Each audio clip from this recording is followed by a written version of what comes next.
அஸ்ஸலாமு அலைக்கும் வரஹ்மத்துல்லாஹி வபரகாத்துஹு. சுமையா ரலியல்லாஹு அன்ஹா இவர்களுடைய வரலாற்றினை படிக்கும் பொழுது இரும்பு இதயங்கள் கூட மெழுகாய் உருகிவிடும். ஆம், இவருடைய அன்பு புதல்வர், அன்பு மகன் அம்மார் பின் யாசர் ரலியல்லாஹு அன்ஹு அவர்களுடைய வரலாற்றினை நாம் பார்க்க இருக்கிறோம்.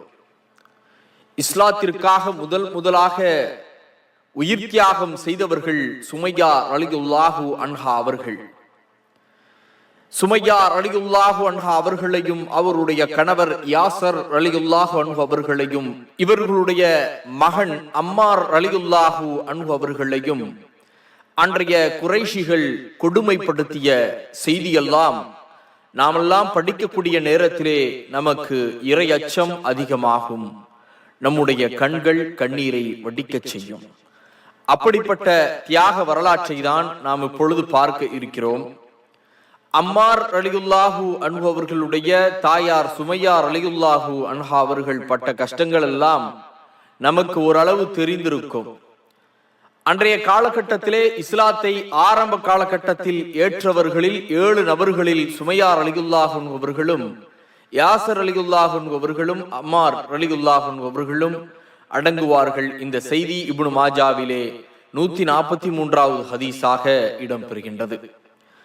அன்றைய காலகட்டத்தில் இஸ்லாத்தை ஏற்றுக்கொண்டவர்களை கொடுமைகள் சூழ்ந்து கொள்ளும். அபுஜஹல் போன்றவர்கள் எல்லாம் மிகப்பெரிய செல்வந்தர்கள் இஸ்லாத்தை ஏற்றுக்கொண்டாலே உங்களை நான் இந்த ஊரில் அவமானப்படுத்தி விடுவேன், உங்களுடைய வியாபாரத்தில் நஷ்டம் ஏற்படுத்தி விடுவேன் என்றெல்லாம் சொல்லிக் கொண்டிருந்தக்கூடிய காலகட்டத்திலே ஒரு அடிமை குடும்பம், அம்மாருடைய குடும்பம், யாசருடைய குடும்பம், சுமையாவுடைய குடும்பம், இந்த அடிமைகளுக்கு எப்படிப்பட்ட சோதனை அபுஜஹலால் ஏற்படப்பட்டிருக்கும் என்று நம் அனைவருக்கும் சொல்லி தெரிய வேண்டிய அவசியம் இல்லை. செல்வந்தர்களுக்கே அது போன்ற நிலை என்று சொன்னால் இவர்களுக்கு எவ்வாறான நிலைகள் இருந்திருக்கும் என்பதையெல்லாம் நீங்கள் கற்பனையிலே நினைத்து பார்த்தால் மிகப்பெரிய கொடுமைகளுக்கு மத்தியில் தான் இந்த மூவர்களும், தாயும் தந்தையும் மகனும் ஆளாக்கப்பட்டார்கள்.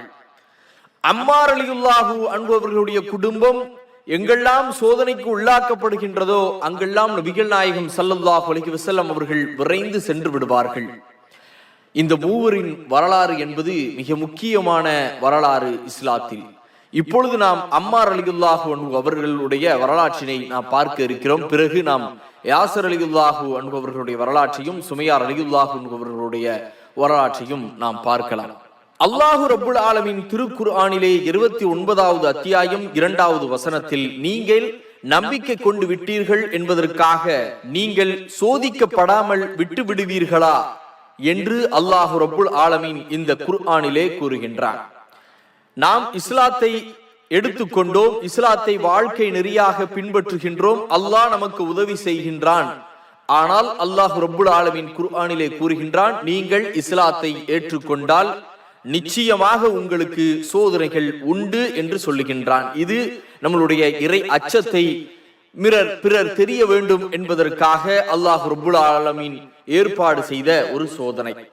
இந்த சோதனை இன்றைய காலகட்டத்திலும் முஸ்லிம்களுக்கு வரக்கூடிய சூழலிலே 1400 ஆண்டுகளுக்கு முன்பாக இஸ்லாத்தை எடுத்துக்கொண்ட, தன் வாழ்க்கை நெறியாக ஏற்றுக்கொண்ட அம்மார் ரலியல்லாஹு அன்ஹு அவர்களுக்கு எப்படிப்பட்ட சோதனைகள் எல்லாம் வந்திருக்கும். அருமை சகோதரர்களே, நம் ஈமானை இவர்கள் மூலமாக அதிகப்படுத்திக் கொள்ளுவோம். இந்த மூவர்களுடைய வாழ்வில் நமக்கு அல்லாஹ் ரப்புல் ஆலமீன் அத்தாட்சிகளாக திகழ்த்தி காட்டுகின்றான்.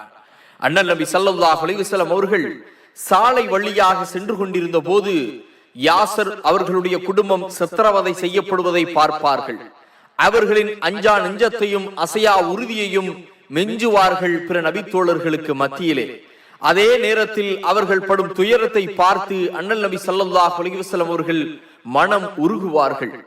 ஒரு நாள் அண்ணல் நபி ஸல்லல்லாஹு அலைஹி வஸல்லம் அவர்கள் வந்து கொண்டிருந்த போது வேதனையில் துடிதுடித்துக் கொண்டிருந்த அம்மார் ரலியல்லாஹு அன்ஹு அவர்கள் அண்ணலாரை நோக்கி, இறை தூதர் அவர்களே, துன்பமும் வேதனையும் எங்கள் உடம்பின் ஒரு பாகத்தை கூட விட்டு வைக்கவில்லை, வழிபாட்டி எடுக்கின்றது.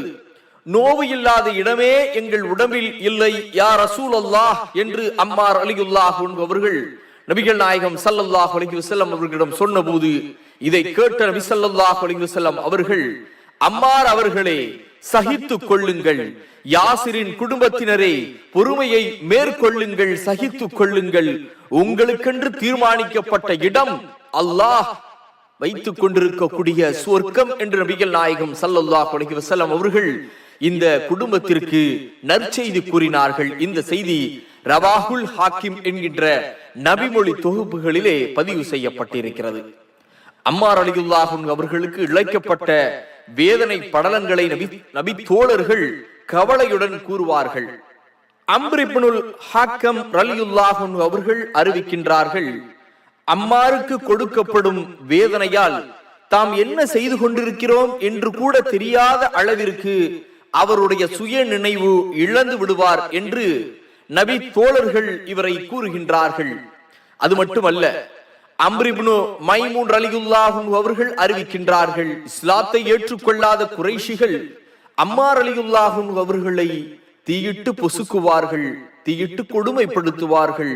அந்த நேரத்திலே நபிகள் நாயகம் ஸல்லல்லாஹு அலைஹி வஸல்லம் அவர்கள் தன்னுடைய திருக்கரத்தால் அவர்களுடைய மேனியை தடவி விடுவார்கள். தீயே, அம்மாரை நீ எரித்து விடாதே, இப்ராஹிம் நபிக்கு நீ எப்படி நிம்மதியூட்டினாயோ குளிர்ச்சியூட்டினாயோ அதை போன்று இவருக்கும் நீ சுகமளிப்பாயாக என்று நபிகள் நாயகம் ஸல்லல்லாஹு அலைஹி வஸல்லம் அவர்கள் இறைவனிடத்திலே பிரார்த்தனை செய்தார்கள். இப்படிப்பட்ட கொடுமைகள் அம்மார் ரலியல்லாஹு அன்ஹு அவர்களின் முதுகையும் உடல் உறுப்புகளையும் வாட்டி எடுத்தன. உருகுலைந்து போய்விட்ட அம்மார் ரலியல்லாஹு அன்ஹு அவர்களின் உடலில் ஏதோ ஒரு மூளையில் இன்னும் கொஞ்சம் உயிர் ஒட்டி கொண்டிருந்தது. அதையும் பறித்துவிட குறைஷிகள் முயன்றார்கள். ஒரு நாள் குறைஷி காஃபிர்கள் இரும்பை பழுக்க காய்ச்சி அம்மாரின் முதுகில் சூடு போட்டார்கள். பாலைவன மண்ணிலே அவர்களை பழுக்க வைத்து கொடுமைப்படுத்தினார்கள். முக்காடி போன அம்மார் ரலியல்லாஹு அன்ஹு அவர்கள் தமக்கு மரணம் வழியில்லை, நெருங்கிவிட்டது என்றெல்லாம் உணர்ந்தார்கள். இனி உயிர் பிழைக்க வழியில்லை என்ற முடிவுக்கு வந்தார்கள் அம்மார் ரலியல்லாஹு அன்ஹு அவர்கள். அப்படிப்பட்ட சோதனை. அதே சமயத்தில் குறைஷிகள் அம்மாரை நோக்கி, எங்களுடைய சிலைகள் மீது நீ நல்லெண்ணம் கொள், எங்கள் கடவுள்தாம் சிறந்தவை என்று கூறு, உன்னை நாங்கள் விட்டு விடுகிறோம் என்று சொன்னார்கள். அப்படிப்பட்ட ஒரு சோதனை அம்மார் ரலியல்லாஹு அன்ஹு அவர்களுக்கு சுய நினைவு இழக்கின்றது. அந்த நேரத்திலே குறைஷிகள் சொன்னார்கள், எங்களுடைய இந்த புனிதமான சிலைகளை நீ வணங்கு, நல்லெண்ணம் கொள், உன் உயிரை நாம் விட்டு விடுகிறோம் என்று சொன்னார்கள். அம்மார் ரலியல்லாஹு அன்ஹு அவர்களின் சுய நினைவு இல்லை. அங்கே என்ன நடந்து கொண்டிருக்கிறது என்று தெரியவில்லை. இன்னும் சிறிது நேரத்தில் இவர்களுடைய கொடுமையால் என் உயிர் போய்விடுமோ என்று அஞ்சினார்கள். அப்போது வாயில் முணுமுணுத்தபடி சில சொற்களை சொன்னார்கள். அவர்கள் சொன்ன நேரத்திலே சிறிது நேரத்தில் அவர்களுக்கு சுய நினைவு வருகின்றது. நாம் அப்போது என்ன சொன்னோம், இந்த சிலை நல்ல சிலை என்று சொல்லிவிட்டோமோ என்று அச்சப்பட்டார்கள். அந்த நேரத்திலே இதுவரைக்கும் காலம் காலமாக நாம் அனுபவித்த கொடுமைகளிலே இந்த முணுமுணுப்பு எனக்கு மிகப்பெரிய கொடுமையாகிவிட்டதே என்று வருத்தத்திலே அண்ணல் நபி ஸல்லல்லாஹு அலைஹி வஸல்லம் அவர்களை பார்ப்பதற்காக ஓடோடி செல்கின்றார்கள் அம்மார் ரலியல்லாஹு அன்ஹு அவர்கள். அன்பே வடிவான அண்ணல் நபி ஸல்லல்லாஹு அலைஹி வஸல்லம் அவர்கள் அம்மாரின் கண்ணீரை துடைத்து விடுவார்கள். அம்மார் அவர்களே, இறை மறுப்பாளர்கள் உங்களை தூக்கிச் சென்று தண்ணீரில் மூழ்கடித்த போது நீங்கள் அவர்களிடம் நிராகரிப்பு வார்த்தைகளை கூறினீர்களா என்று கேட்டார்கள். ஆம் என்றார்கள் அம்மார் ரலியல்லாஹு அன்ஹு அவர்கள். உடனே அண்ணலார் புன்னகையுடன், மீண்டும் அவர்கள் உங்களை துன்புறுத்த வந்தால் நீங்கள் முன்பு சொன்னதை போலவே மீண்டும் சொல்லிவிடுங்கள் என்று கூறினார்கள். பிறகு அம்மாரின் நிலையை நியாயப்படுத்தி ஒரு இறை வசனத்தை ஓதி காட்டினார்கள். திருக்குர்ஆனிலே 16வது அத்தியாயம் 106வது வசனத்தை. இந்த வசனத்தை கேட்ட பிறகு அம்மார் ரலியல்லாஹு அன்ஹு அவர்களின் மனம் நிம்மதி அடைந்தது. உடல் வேதனைகள் பெரிதாக அவர்களுக்கு தெரியவில்லை.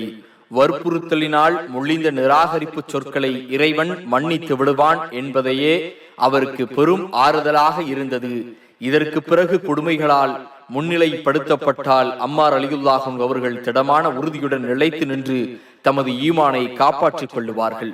அண்ணல் நபி ஸல்லல்லாஹு அலைஹி வஸல்லம் அவர்கள் புலம்பெயர்ந்து மதீனாவிலே குடியேறிய பிறகு முஸ்லிம்களின் நிலை சீர்பெற தொடங்கியது. மதீனாவிலே இஸ்லாமிய சமூக அமைப்பும் மேம்பட்டது. அம்மார் ரலியல்லாஹு அன்ஹு அவர்களுக்கு சமூகத்தில் தனிப்பட்ட செல்வாக்கு பெருகியது.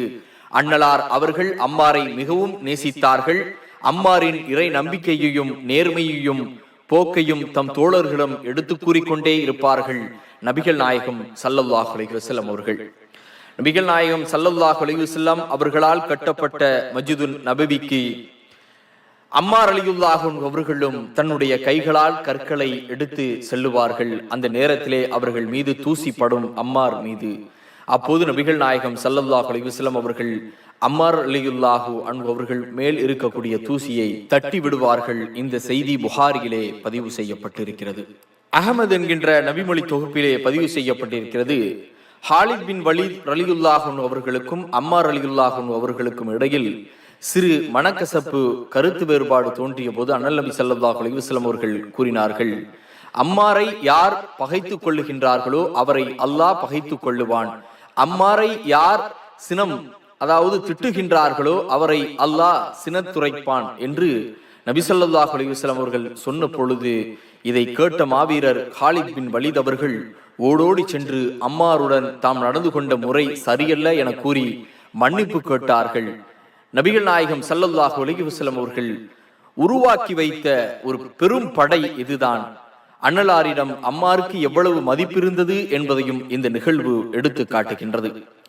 இறை தூதர் ஸல்லல்லாஹு அலைஹி வஸல்லம் அவர்கள் பங்கெடுத்த பத்ர், உஹத், தபுக் முதலிய எல்லா போர்களிலும் அம்மார் ரலியல்லாஹு அன்ஹு அவர்கள் ஆர்வத்துடன் பங்கேற்றார்கள்.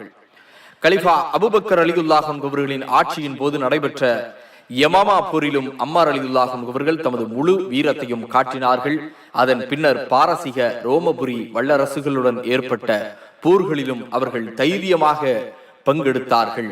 கலிஃபா உமர் ரலியல்லாஹு அன்ஹு அவர்களின் ஆட்சி காலம் சுற்றுப்புற நாடுகளில் ஆளுநர் பதவிக்கு உறுதியான நேர்மையான ஆட்களை தேர்ந்தெடுத்துக் கொண்டிருந்த சமயத்திலே அந்த நேரத்தில் உமர் ரலியல்லாஹு அன்ஹு அவர்களால் அம்மார் ரலியல்லாஹு அன்ஹு அவர்கள் கூஃபாவின் ஆளுநராக நியமிக்கப்பட்டார்கள்.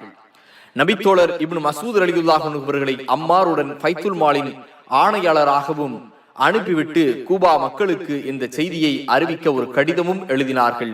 உங்களுக்கு அம்மார் பின் யாசர் ரலியல்லாஹு அன்ஹு அவர்கள் ஆளுநராகவும் இப்னு மசூதை அமைச்சராகவும் ஆலோசராகவும் அனுப்பி இருக்கிறேன். நிச்சயமாக இவ்விருவரும் மிக உத்தமமான நபித்தோழர்கள், பத்ர் போரிலே பங்கு பெற்று நற்பெடு பெற்றவர்கள் என்று உமர் ரலியல்லாஹு அன்ஹு அவர்கள் அம்மார் ரலியல்லாஹு அன்ஹு அவர்களை எவ்வாறு எழுதியிருக்கின்றார்கள், எவ்வாறு உமர் ரலியல்லாஹு அன்ஹு அவர்கள் அம்மார் ரலியல்லாஹு மீது நேசம் கொண்டிருந்தார்கள் என்பதற்கு இந்த கடிதம் மிக முக்கியமானது. நபிகள் நாயகம் ஸல்லல்லாஹு அலைஹி வஸல்லம் அவர்கள் சொன்னார்கள், சுமையாவின் மகன் அம்மார் கொல்லப்படுவார் என்று முன்னறிவிப்பு செய்தார்கள். ஒரு சமயத்திலே ஒரு நேரத்திலே வேலை செய்து கொண்டிருக்கக்கூடிய நேரத்தில் சுவர் ஒன்று அம்மார் ரலியல்லாஹு அன்ஹு அவர்கள் மீது இடிந்து விழுகின்றது. இதை பார்த்த நபித்தோழர்கள் எல்லாம் அம்மார் இறந்து விட்டார் என்று சொல்லிக் கொண்டிருந்தார்கள். அந்த செய்தி அண்ணல் நபி ஸல்லல்லாஹு அலைஹி வஸல்லம் அவர்கள் முன்பாகவும் வருகின்றது. சுற்றி இருந்த நபித்தோழர்கள் எல்லாம் கவலைப்பட்டார்கள். ஆனால் அம்மார் ரலியல்லாஹு அன்ஹு அவர்கள் இறந்திருக்க மாட்டார், அவர் கொலை செய்யப்படுவார் என்று நபி ஸல்லல்லாஹு அலைஹி வஸல்லம் அவர்கள் முன்னறிவிப்பு செய்தார்கள். நபிகள் நாயகம் ஸல்லல்லாஹு அலைஹி வஸல்லம் அவர்களுடைய இந்த முன்னறிவிப்பு அம்மார் ரலியல்லாஹு அன்ஹு அவர்களுக்கும் தெரிந்தது. ஆனால் அவர்கள் உயிர் மீது ஆசை கொள்ளவில்லை. காரணம், இஸ்லாத்தை என்று நான் ஏற்றுக்கொண்டேனோ அதிலிருந்தே என்னுடைய உயிரை கொஞ்சம் கொஞ்சமாக இஸ்லாத்திற்கு வெளியே இருக்கக்கூடியவர்கள் எடுத்துக்கொண்டார்கள். ஆனால் இப்பொழுது அல்லாஹ்வினுடைய தூதர் முன்னறிவிப்பு செய்திருக்கிறார், நான் என் உயிரை விட மறுமையை, நான் சுவனத்தை நேசிக்கின்றேன் என்று தைரியமாக இருந்தார்கள் அம்மார் ரலியல்லாஹு அன்ஹு அவர்கள். அதுபோன்றே அம்மார் ரலியல்லாஹு அன்ஹு அவர்கள் அட்டூழியக்காரர்களால் கொலை செய்யப்பட்டார்கள், இறந்தார்கள். இன்னா லில்லாஹி வ இன்னா இலைஹி ராஜிஊன். அருமை சகோதரர்களே, ஏராளமான படிப்பினைகள் அம்மார் ரலியல்லாஹு அன்ஹு அவர்களுடைய வரலாற்றிலே நமக்கு இருக்கின்றது. எத்தனையோ எதிரிகள் அவர்களை சூழ்ந்து கொண்டு கொடுமைப்பட்டு கொண்டிருக்கக்கூடிய நேரத்திலும் கூட ஈமானின் வலிமை அவர்கள் மட்டுமில்ல, அவர்களுடைய குடும்பம் சுமையார் ரலியல்லாஹு அன்ஹு அவர்களுக்கும் இருந்தது. யாசர் அவருடைய தாயார் யாசர் ரலியல்லாஹு அன்ஹு அவர்களுக்கும் இருந்தது. இப்படிப்பட்ட ஈமானை அல்லாஹு ரப்புல் ஆலமீன் நம் அனைவருக்கும் தர வேண்டும். இஸ்லாத்தை ஏற்றுக்கொண்டு விட்டோம் என்பதற்காக நம்மை அல்லாஹ் சோதிக்க மாட்டான் என்று எண்ணிக்கொண்டிருக்கின்றோம். அவ்வாறு அல்ல, நிச்சயமாக நாம் அனைவரையும் சோதிப்போம் என்று அல்லாஹ் ரப்புல் ஆலமீன் திருக்குர்ஆனிலே கூறுகின்றான். எத்தனை சோதனைகளையும் வந்தாலும் ஈமானிலே நாம் தடம் புரளாமல் இருப்போம். அப்படிப்பட்ட நல்ல மக்களாக அல்லாஹ் ரப்புல் ஆலமீன் உங்களையும் என்னையும் ஆக்க வேண்டும் என்று இந்த நல்ல நேரத்திலே பிரார்த்தனை செய்கிறேன்.